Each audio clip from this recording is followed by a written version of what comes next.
نحمدہ و نصلی علی رسول الکریم اما بعد اعوذ باللہ من الشیطان الرجیم بسم اللہ الرحمن الرحیم ان اللہ لا یغفر ان یشرک بہ ویغفر ما دون ذلک لمن یشاء ومن یشرک باللہ فقد ضل ضلالا بعیدا ان یدعون من دونہ الا اناسا وان یدعون الا شیطانا مریدا لعنہ اللہ وقال لا اتخذن من عبادک نصیبا مفروضا ولا اذلنہم ولا امنینہم ولا آمرنہم فلا یبتکن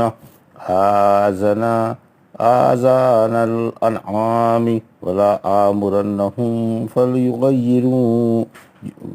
فلیغیرن خلق اللہ ومن یتخذ الشیطان ولیا من دون اللہ فقد خسر خسرانا مبینا یعدہم ویمنیہم وما یعدہم الشیطان الا غرورا اولئک مأواہم جہنم ولا یجدون عنہا محیصا والذین آمنوا وعملوا الصالحات سندخلهم جنات تجری من تحتها الانہار خالدین فیہا ابدا وعد اللہ حقا ومن اصدق من اللہ قیلا۔ ابھی آپ نے سورہ نساء کی آیت 116 سے 122 کی تلاوت سماعت فرمائی۔ ان آیتوں کا ترجمہ اور تفسیر اس طرح ہے: ان اللہ لا یغفر ان یشرک بہ ویغفر ما دون ذلک لمن یشاء ومن یشرک باللہ فقد ضل ضلالا بعیدا۔ آیت 116۔ ان یدعون من دونہ الا اناسا وان یدعون الا شیطانا مریدا۔ آیت 117۔ لعنہ اللہ وقال لأتخذن من عبادک نصیبا مفروضا۔ آیت 118۔ ولا اذلنہم ولا امنینہم ولا آمرنہم ولا یبتکن آذان الانعام ولا آمرنہم فلا یغیرن خلق اللہ ومن یتخذ الشیطان ولیا من دون اللہ فقد خسر خسرانا مبینا۔ آیت 119۔ یعدہم ویمنیہم وما یعدہم الشیطان الا غرورا۔ آیت 120۔ اولئک مأواہم جہنم ولا یجدون عنہا محیصا۔ آیت 121۔ والذین آمنوا وعملوا الصالحات سندخلهم جنات تجری من تحتها الانہار خالدین فیہا ابدا وعد اللہ حقا ومن اصدق من اللہ قیلا۔ آیت 122۔ ان آیتوں کا ترجمہ: یاد رکھو اللہ اس گناہ کو نہیں بخشتا کہ اس کے ساتھ شرک کیا جائے، اور شرک کے سوا تمام گناہ جس کے لیے چاہے بخش دیتا ہے، اور جس نے اللہ کے ساتھ شرک کیا وہ راہ سے بہت دور جا پڑا۔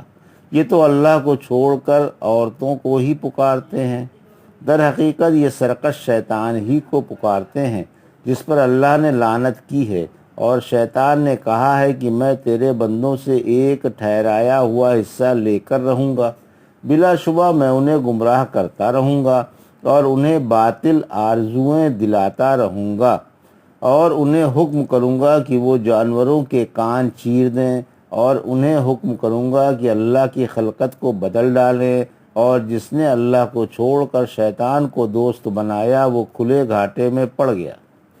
شیطان تو ان سے صرف زبانی وعدے کرتا رہتا ہے اور باطل امیدیں دلاتا رہتا ہے، اور شیطان ان سے جو وعدہ کرتا ہے وہ محض فریب ہے۔ ایسے ہی لوگوں کا ٹھکانہ جہنم ہے، جہاں سے نہ وہ بھاگ سکیں گے اور نہ چھٹکارا پائیں گے، اور جو ایمان لائے اور اچھے عمل کرتے رہے ہم انہیں جنتوں میں داخل کرنے والے ہیں، جن کے نیچے نہریں جاری ہیں، جہاں وہ ہمیشہ ہمیشہ رہیں گے، اور یہ اللہ کا سچا وعدہ ہے، اور باتوں میں اللہ سے بڑھ کر اور کون سچا ہو سکتا ہے۔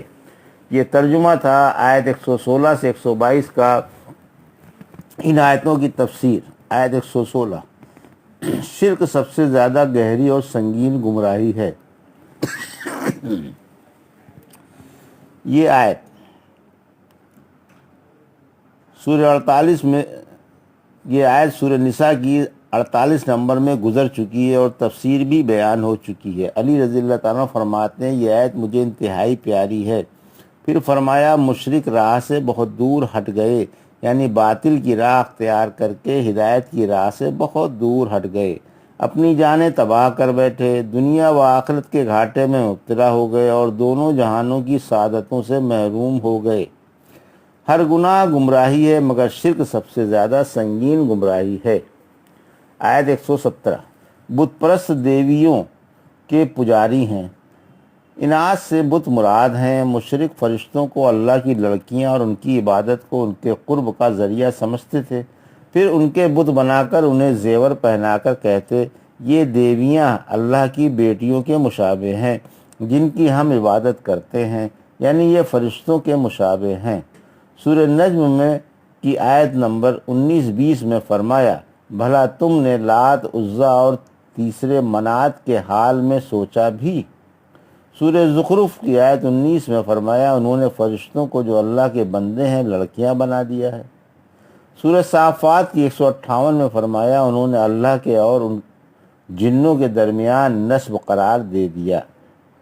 دیویوں کے پجاری دراصل شیطان کے پجاری ہیں، وہ عورتوں کی عبادت نہیں کرتے بلکہ شیطان کے پجاری ہیں، کیونکہ شیطان ہی نے بت پرستی کا انہیں حکم دیا، شیطان ہی نے انہیں یہ کام خوبصورت دکھلایا اور ان کے سامنے حسن و زینت والا بنا کر پیش کیا، اس لیے حقیقت میں شیطان کے پجاری ہوئے۔ جیسا کہ سورہ یاسین کی آیت 60 میں فرمایا اے آدم کے بیٹو کیا میں نے تم سے شیطان کی عبادت نہ کرنے کا اقرار نہ کرا لیا تھا۔ ایک آیت میں اللہ نے فرشتوں کی طرف سے اس بات کی خبر دیتے ہوئے کہ وہ قیامت کے دن مشرکوں کی طرف سے جنہوں نے دنیا میں ان کی عبادت کا دعویٰ کیا تھا کہیں گے۔ سورہ سبا کی آیت 41 فرمایا کہ ہماری نہیں بلکہ یہ جنوں یعنی شیطانوں کی عبادت کرتے تھے، اکثر لوگوں کا ان پر ایمان تھا۔ آیت 118 پھر فرمایا کہ اللہ نے شیطان پر لعنت کر دی ہے، یعنی اسے اپنی بارگاہ سے دھکا دے کر ہٹا دیا ہے، اپنی رحمت سے دور کر دیا ہے اور اپنے پڑوس سے نکال دیا ہے۔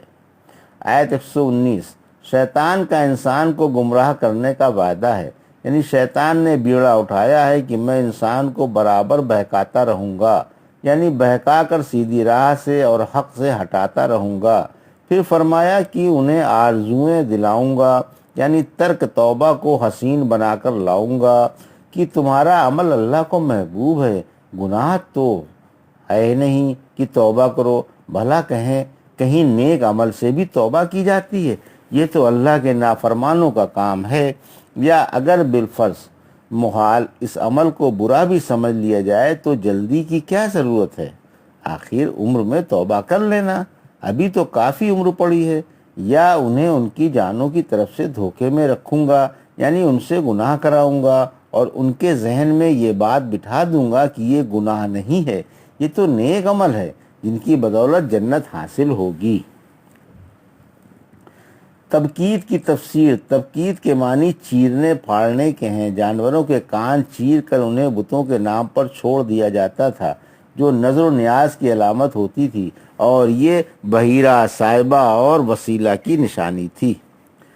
پیدائشی تغیر سے دین بدلنا مراد ہے، خلقت بدلنے سے جانوروں کے کان کاٹ کر بتوں کے نام چھوڑ دینا مراد ہے، یا گودنا مراد ہے۔ مسلم میں گودنے کی ممانعت آئی ہے۔ ابن مسعود فرماتے ہیں کہ اللہ کی اس پر لعنت ہے جس نے ایسا کیا، یعنی گودنا گدوایا۔ اللہ نے گودنے والیوں پر، گدوانے والیوں پر، بال نوچنے والیوں پر اور بال نچوانے والیوں پر اور دانتوں میں کشادگی کرانے والیوں پر جو خوبصورتی کے لیے اللہ کی بناوٹ کو بگاڑ دیتی ہیں لعنت کی ہے۔ پھر بھلا ان پر کیوں نہ لعنت کروں جن پر رسول اللہ صلی اللہ علیہ وسلم نے لعنت فرمائی ہو اور اللہ کی کتاب میں بھی لعنت موجود ہو۔ رحمت عالم صلی اللہ علیہ وسلم نے فرمایا ہر بچہ فطرت پر پیدا ہوتا ہے، پھر اس کے ماں باپ اسے یہودی یا عیسائی یا مجوسی بنا دیتے ہیں۔ جس طرح جانور صحیح کانوں کا پیدا ہوتا ہے، کیا کبھی کسی نے جانور کا بچہ چرے ہوئے کان کا دیکھا؟ حق تعالیٰ نے فرمایا میں نے اپنے بندوں کو حنیف یعنی توحید والا پیدا کیا، پھر شیطان نے ان کے پاس آ کر اور انہیں ان کے دین سے بہکا کر ہلاک کر دیا، اور اس نے ان کے لیے وہ چیزیں حرام کر دیں جو میں نے حلال کر دی تھیں۔ پھر فرمایا جس نے شیطان کو دوست بنایا وہ کھلے گھاٹے میں ہے، یعنی اس کی دنیا بھی تباہ ہوئی اور آخرت بھی۔ یہ ایسا گھاٹا ہے جس کی تلافی ممکن نہیں، اور جس کے دیوالیہ ہونے کے بعد تو نگری کی کوئی صورت ہی نہیں۔ آیت 120، شیطان کے وعدے جھوٹے ہیں، یہ ایک سچی خبر ہے جس میں شک و شبہ نہیں۔ واقعی شیطان اپنے دوستوں سے جھوٹے وعدے کرتا ہے اور انہیں بیکار آرزویں دلاتا ہے کہ تم ہی دنیا اور آخرت میں کامیاب رہو گے۔ اسی وجہ سے فرمایا کہ شیطان انہیں دھوکہ ہی دیتا ہے اور وہ اسی کے دھوکے میں آ کر اپنے عمل نیک سمجھنے لگتے ہیں، جیسا کہ حق تعالیٰ نے قیامت کے دن ابلیس کی طرف سے خبر دی۔ سورہ ابراہیم کی آیت 22، جب کام کا فیصلہ ہو چکے گا تو شیطان کہے گا کہ اللہ نے تم سے سچا وعدہ فرمایا تھا اور میں نے تم سے جھوٹے وعدے کیے تھے۔ وہ جھوٹے تھے، میرا تم پر کوئی زور نہ تھا، البتہ میں نے تمہیں دعوت دی تھی، تم نے میری دعوت قبول کر لی۔ مجھے ملامت نہ کرو بلکہ اپنی جانوں کو ملامت کرو، نہ میں تمہاری مدد کر سکتا ہوں اور نہ تم میری۔ آیت 121، شیطانی وعدوں پر یقین کرنے والوں کو تنبیہ، یعنی جو شیطان کے وعدوں کو اور اس کی دلائی ہوئی آرزوؤں کو سچا اور بہتر سمجھ رہے ہیں، قیامت کے دن ان کا ٹھکانہ اور انجام جہنم ہے، جس سے انہیں بھاگنے اور چھپنے کی جگہ نہیں، اور نہ وہ اس سے رہائی اور نجات پا سکتے ہیں۔ آیت 122، نیکوں کا اور قیامت کے دن ان کی عزت و احترام کا بیان، یہ سعادت مندوں، پرہیزگاروں اور صالح انسانوں کا بیان ہے، اور قیامت کے دن ان کی عزت و کمال احترام کا ذکر ہے، یعنی جن لوگوں کے دلوں نے تصدیق کی، اعضاء نے حسب فرمان الہی عمل کیے اور وہ بری باتوں سے باز رہے، ہم انہیں بہشتوں میں داخل کریں گے جہاں وہ جہاں چاہیں گے چلے پھریں گے اور جو چاہیں گے کھائیں گے پئیں گے اور موج اڑائیں گے۔ انہیں نہ فنا ہے اور نہ انتقال مکانی کا ڈر۔ یہ اللہ کا وعدہ ہے اور اللہ کے وعدے کی حقیقت معلوم ہے ہی کہ وہ لامحالہ ہو کر ہی رہتا ہے۔ قرآن یقینیات کا سرچشمہ ہے۔ پھر فرمایا بھلا اللہ سے بڑھ کر کس کی بات سچی ہو سکتی ہے؟ رسول اللہ صلی اللہ علیہ وسلم اپنے خطبے میں فرمایا کرتے تھے، یاد رکھو سب سے زیادہ سچی بات اللہ کی کتاب ہے، اور بہترین راہ محمد صلی اللہ علیہ وسلم کا طریقہ ہے، اور بدترین کام نیا کام ہے، اور ہر نیا کام بدعت ہے، اور ہر بدعت گمراہی ہے، اور ہر گمراہی آگ میں جھونکنے والی ہے، یعنی نیا کام جس کو بدعت کہا جاتا ہے جہنم میں جھونک دینے والا ہے۔